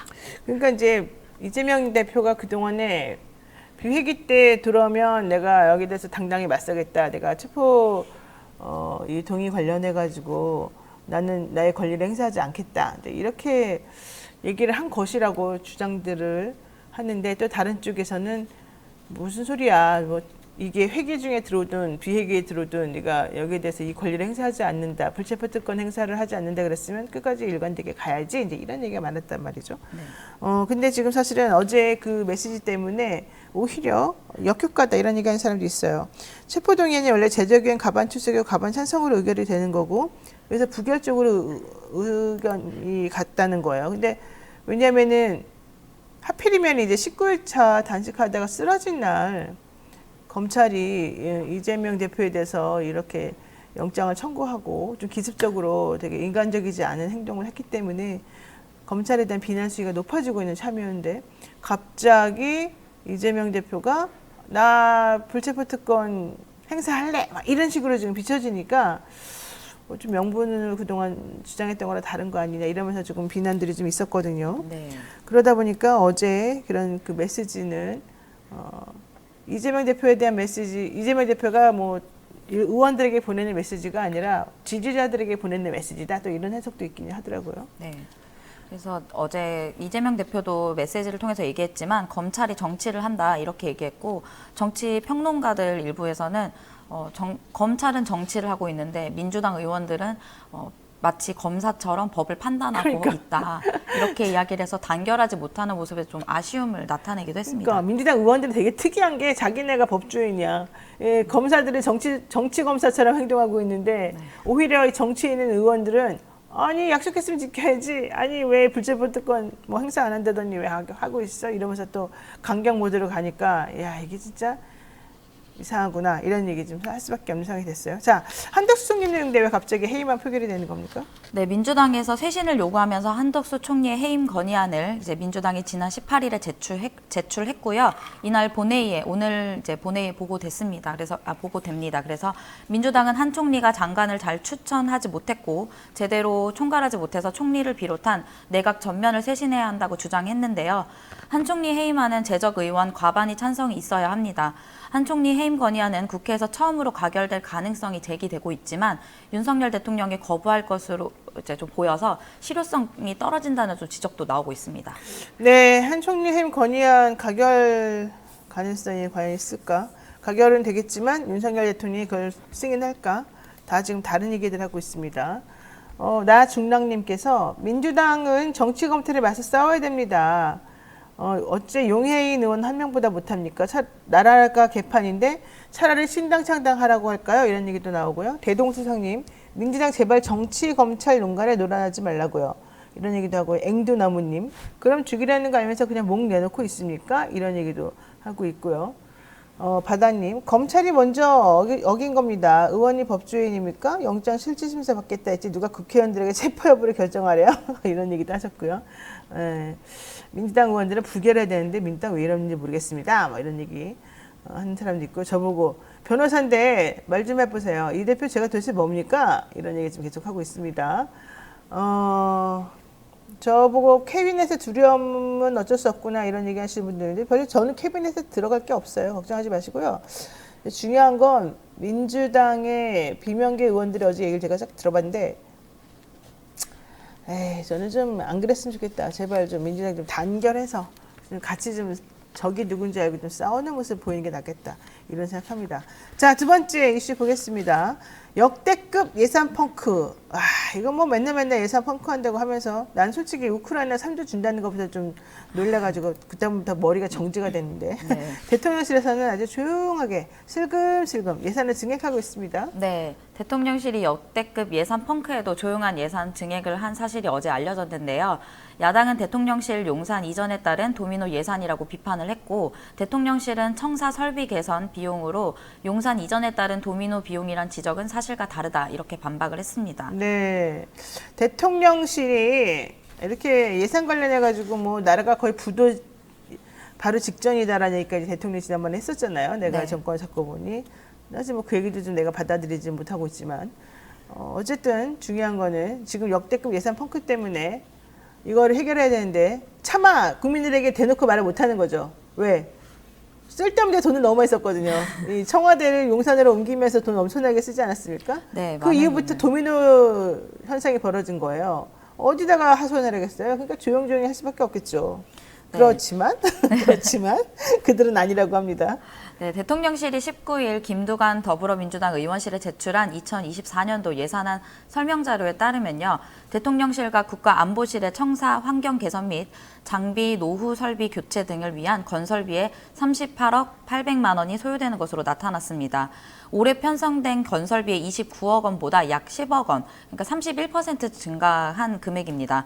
청사 시설 등의 유지 보수에 소요되는 운영비도 별도로 편성됐는데, 건설비, 운영비를 포함한 대통령실의 시설 관리 및 개선 예산은 47억 원이 2022년도에는 47억 원, 올해는 51억 원, 내년에는 65억 원으로 계속해서 증가하는 추세로 확인됐습니다.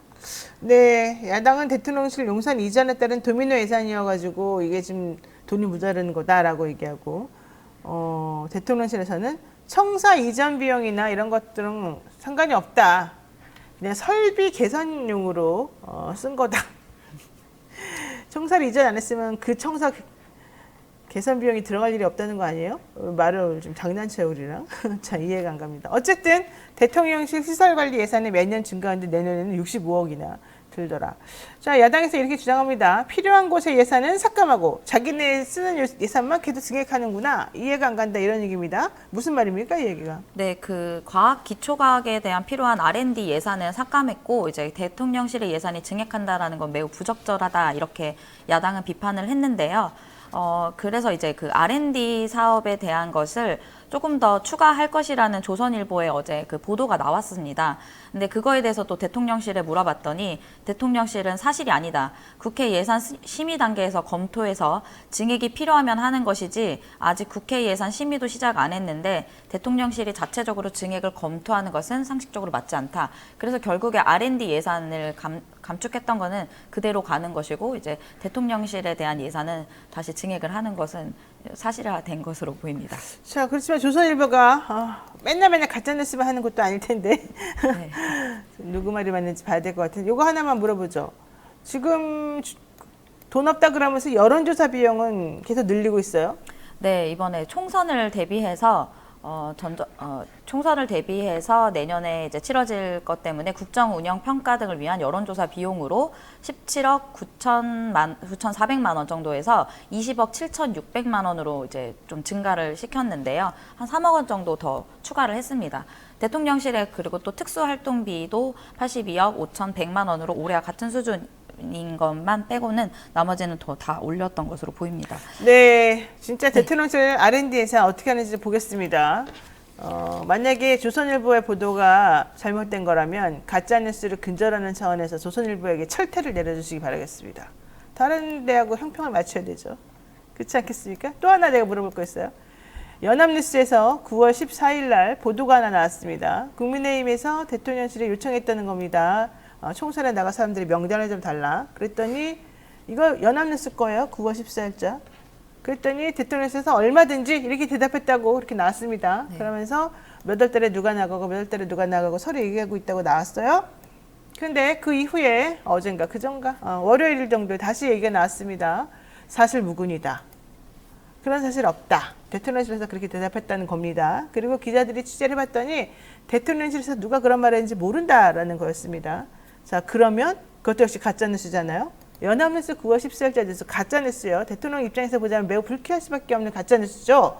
우리는 공천이나 이런 거에 신경 쓰지 않는다.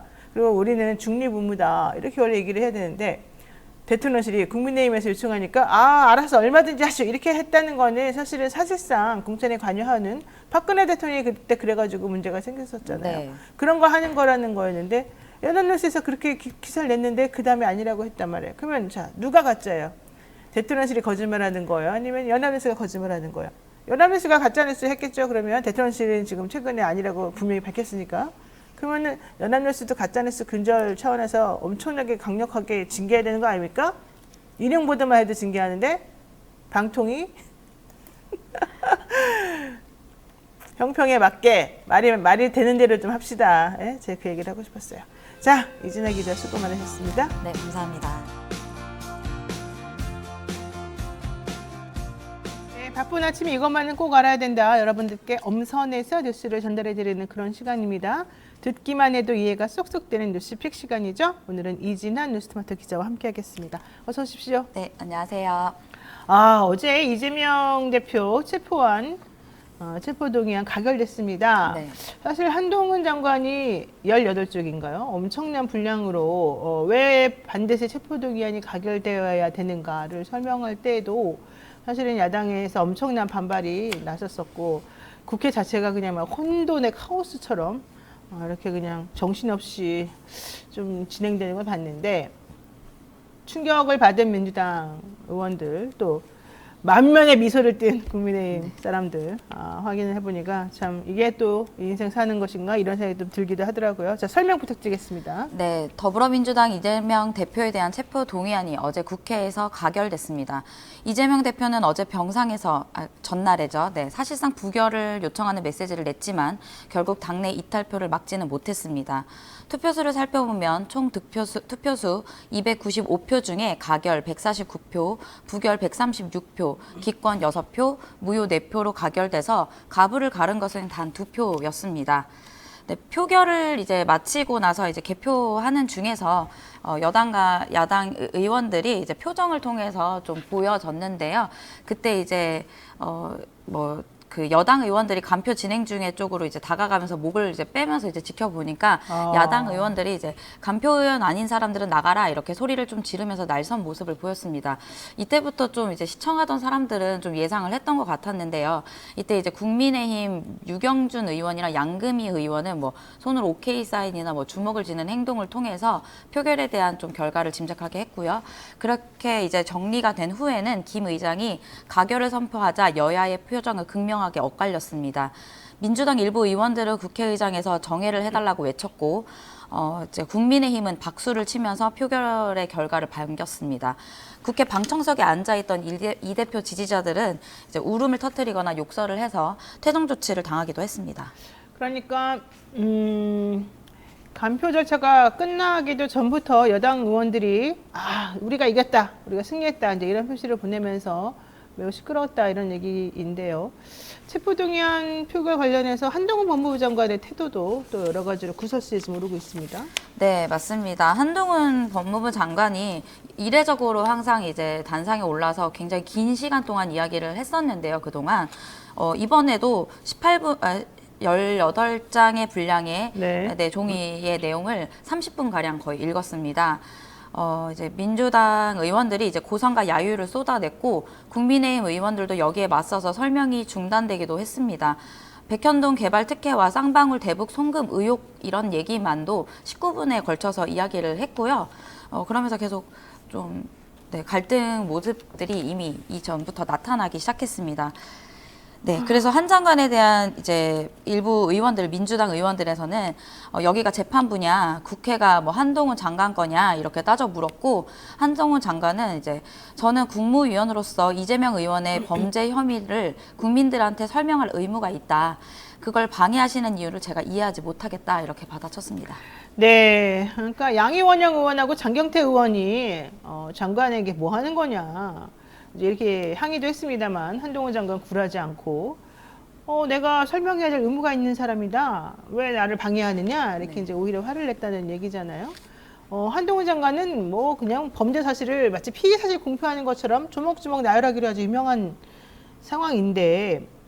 결과적으로 30분 정도 이렇게 네. 또 이런 얘기를 하는데 할애를 했군요.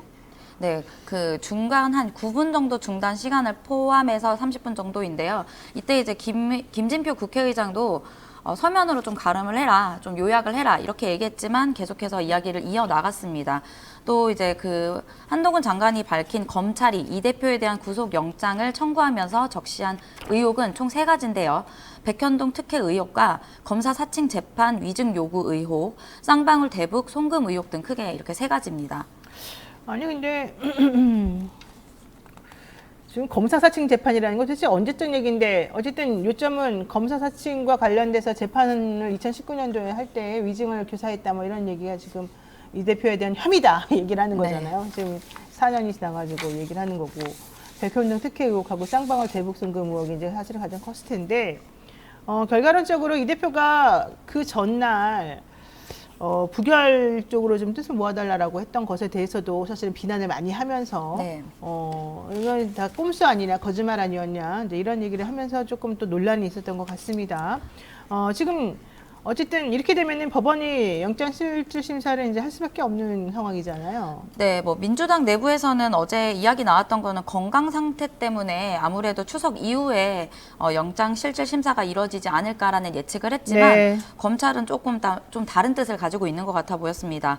어제 나온 보도나 이런 것들을 좀 종합해 보면요, 조만간 구속 영장 실질 심사를 준비할 것이고 철저하게 준비를 하겠다 밝혀서 이제 추석 전에, 그러니까 추석 밥상 민심이라고 하죠. 그런 곳에 이제 좀 이야기가 오가게 일찍 심사를 할 것인가, 좀 이거는 좀 여부를 좀 지켜봐야 될 것 같고요. 일단 네, 어제 자정에 거의 가까이 돼서 마무리된 의원총회 내용을 조금 더 네. 얘기를 드리면요. 이제 가결 직후에 민주당은 좀 혼돈에 빠졌습니다. 이소영 원내대변인은 많이 놀랍고 충격적이다. 여러 차례 부결을 호소했는데 다른 결과가 나와서 안타깝다. 이렇게 어제 언론을 통해서 이야기를 했고요. 일단 어제 자정이 다 돼서 마무리된 의원총회 내내 회의장 밖에서 고성이 새어 나왔는데 한 의원을 탈당을 선언하겠다 이러면서 회의장에 뛰쳐나오는 등 이런 모습이 좀 보였고요. 일단 민주당은 당내 최고위원들이 당을 조속히 안정시키겠다라는 의견도 내면서 원내대표가 모두 사퇴를 했습니다. 네. 그러면서 이제 밝혔던 내용은 이제 입장문을 낸 것은 이 대표의 체포동의안 가결에 대해 참담함과 책임을 통감하며 국민과 당원들께 사과드린다 이렇게 밝혔고요. 최고위원들은 이어서 이제 민주당은 최고위원과 의원총회, 중앙위원, 규탄대회에서 검찰의 구속영장 청구는 부당한 정치 탄압으로 규정했다며 오늘 이 대표 체포동의안에 대한 본회의의 가결 투표는 용납할 수 없는 명백한 해당 행위라고 이제 하면서 가결표를 던진 당원, 의원들에 대한 내부 비판을 좀 이야기했습니다. 네. 민주당 최고위원의 입장도 나왔네요. 이재명 대표의 체포동의안 가결에 대해서 참담함과 책임을 통감하며 국민과 당원들께 사과드립니다. 민주당은 최고위원회와 의원총회, 중앙위원회 규탄대회에서 검찰의 구속영장 청구는 부당한 정치 탄압이라고 규정한 바 있습니다. 그러하기에 오늘 이재명 대표 세포동의안에 대한 본회의 가결 투표는 용납할 수 없는 명백한 해당 행위입니다. 아울러 이재명 당대표가 단식을 지속하는 것은 건강에 치명적인 손상을 줄 수 있기에 중단해야 합니다. 차기 원내대표는 빠른 시일 내에 당원 당규에 따라 선출하겠습니다. 최고위원들은 이재명 당대표를 끝까지 지켜낼 것입니다. 이렇게 얘기를 했고요. 사무총장 이하 정무직 당직자도 일괄 사의를 표명했으나 당대표가 사의 여부를 결정하기 전까지는 정상적으로 근무하는 것으로 일단 정리가 됐다고 합니다. 어제 정말 난리가 났었군요. 어쨌든 원내 사령탑들 전부 다 일괄 사퇴 사의를 표명했고 오늘부터 또 이제 비상체제로 가려는 게 또 사실 그 가결표를 던진 민주당 의원 29명인 네. 걸로 지금 예상이 되는데 그 사람들의 목표가 아니었나 이런 얘기도 좀 나오고 있죠. 네, 그리고 제가 살펴봤더니 2월 달에 그 표가 좀 많이 이탈됐나 봤는데 사실상 2월 달에는 무효표가 11표였고요. 뭐 기권 이렇게 해서는 총 거기서 나온 표들이 가결로 이어진 것으로 보아서는 사실상 민주당에서 2월 달에 있었던 표심이 결국에 지금까지 이어진 것으로 보이는데 사실상 제가 봤을 때는 그냥 변했다기보다는 그 사람들을 설득하지 못한 것들이 좀 이번에 가결로 이어진 것이 아닌가 이런 생각을 좀 하게 됐습니다. 사실 민주당의 원내에 계신 그 비명계 의원들이 이재명 대표에게 부결시켜 줄 테니 뭐 어쩌고저쩌고 해라 이렇게 또 딜을 시도했다 이런 얘기도 있어서 네. 그 내용은 한번 확인을 해봐야 되지 않겠나 생각이 좀 듭니다. 자, 또 두 번째 이슈도 보겠습니다. 어제는 헌정사상 첫 번째로 총리 해임안과 검사 탄핵안이 가결됐어요. 네, 어제 국회 본회의에서는 한덕수 국무총리에 대한 해임 건의안도 야당 주도로 가결됐습니다. 또 서울시 공무원 간첩 조작 사건 피해자 유유성 씨를 보복 기소했다며 민주당이 주도한 현직 검찰 탄핵 소추안도 통과됐는데요. 국회에서 총리 해임 건의안은 총리 해임 건의안과 검사 탄핵 소추안은 실제로 가결된 건 이번이 처음입니다. 진짜 사실 좀 충격이죠. 한덕수 국무총리 해임 건의안 가결됐는데 그 이전에 한 번 정도 이제 원내에 올라갔다가 현실적으로는 가결되지 않고 무산된 적이 한 번 있었었잖아요. 근데 이번에는 그게 통과가 됐고 또 검사 탄핵은 사실은 처음입니다. 네. 예. 말씀하신 것처럼 1987년 체제 때 이제 해임 건의안이 한번 통과된 사례는 있었는데 이제 그렇죠. 그때 네. 부결됐었어요. 네, 그게 부결됐어가지고 네. 지금 이번에 한덕수 국무총리에 대한 해임 건의안이 통과된 것은 처음입니다. 네. 네, 일단 한덕수 총리의 해임 건의안의 가결 요건은 이제 검사 탄핵 요건이랑 똑같이 재적 의원 가반 찬성인데요. 야당 의원들이 대거 찬성표를 던진 것으로 보이고 이제 민주당은 한 총리 해임 건의안에 대한 이제 당론을 채택하면서 이태원 참사, 잼버리 파행 논란, 오염수 방류 문제 대처에 대한 책임이 있다라고 주장을 했습니다. 근데 이거는 이제 건의일 뿐이기 때문에 윤 대통령이 이거에 대한 거부를 행사를 하게 되면 사실상 이걸 이제 이루어지지 않을 전망도 나오고 있습니다. 네, 어제 사실 총리에 대한 해임 건의안이 통과됐다는 얘기를 듣고 곧바로 나온 그쪽의 반응은 대통령이 거부할 거니까 신경 쓰지 않는다. 이런 입장이었던 걸로 알고 있죠. 자, 안동환 검사라고 한 사람은 누굽니까? 갑자기 왜 이분에 대해서 또 탄핵안이 나온 거죠? 네, 이분은 이제 서울시 공무원 간첩 조작 사건 피해자인 유유성 씨의 보복 기소했다면서 민주당이 제출한 이제 안동환 검사 탄핵 소추안인데요. 이날 직무가 정지된 안동환 안양지청 차장 검사는 입장문을 통해 오로지 법과 원칙에 따라 사건을 처리했고 일체 다른 고려를 하지 않았다며 앞으로 국회 결정에 따라 진행되는 절차에서 이와 같은 사실과 사정을 충분히 밝혀지도록 성실하게 임해 나가겠다고 했습니다. 이분은 이제 안 검사는 이른바 이제 서울시 공무원 간첩 조작 사건 유유성 씨에 대한 간첩 혐의에 대해 1심에서 무죄가 선고된 뒤에도 2014년도에 유 씨를 대북 송금 혐의로 추가 기소한 사건의 담당 검사였습니다. 해당 대북 송금 혐의가 4년 전 이미 기소유예 처분을 받은 거에 있어서 보복 기소라는 논란으로 번졌었고요. 실제로 이제 대법원에서도 그것을 인정했던 판례가 있었습니다. 네, 그러니까 서울시 공무원 간첩 조작 사건 유우성 씨 서울시 공무원이었는데 당시에 간첩이다라고 하는 누명을 쓰고 사실은 검사들이 국정원으로부터 받은 조작된 정보를 가지고 법원에 제출하면서 또 문제가 되고 있었던 거죠. 근데 어쨌든 무죄가 선고가 되었는데 그 이후에 유 씨에 대해서 외국환 관리법 위반 내지는 대북 송금 혐의로 기소유예 처분받았던 그 사건을 가지고 다시 기소를 해서 또 형을 또 받게 하는 그런 또 문제가 있었습니다. 이걸 보고 민주당에서 이거 보복 기소다, 이런 건 더 이상 용납할 수 없다라고 하면서 검사 탄핵안을 소추하게 된 것이죠. 네. 하지만 검찰청에서는 입장이 나왔습니다. 네, 검찰청에서는 이 이후에 가결된 이후에 입장문을 내고서 고발 사건 수사 결과 유 씨가 제북 화교로 중국인인 점, 공범과 함께 거액의 부당이득을 한 점 등이 추가 확인돼 외국환 거래법 위반과 위계 공무원 집행 방해죄를 기소하게 된 것이라고 설명하면서요. 헌법재판소에서 2014년에 기소해서 상당 부분 유죄로 확정된 사건에 대해 9년이 경과된 시점에서 기소검사에 대한 탄핵소추에 의결한 사안에 대해서는 검사를 파면할 만한 중대한 헌법과 법률의 위반으로 탄핵 사유에 해당하는지 관한 법령에 정한 심판 절차에 따라 올바른 결정이 내려질 것이라고 이제 밝혔습니다. 네, 국무총리 해임 결의안에 대해서는 대통령의 거부권을 행사할 수가 있어요. 그래서 박진 외교부 장관이라든가 이상민 씨라든가 여러 등등등 문제가 되는 사람들에 대해서도 마찬가지 특별한 이제 결론이 안 나온 상황이었는데, 검사에 대해서는 탄핵소추가 발의가 되게 되면 헌재에서 이걸 결정하게 되죠.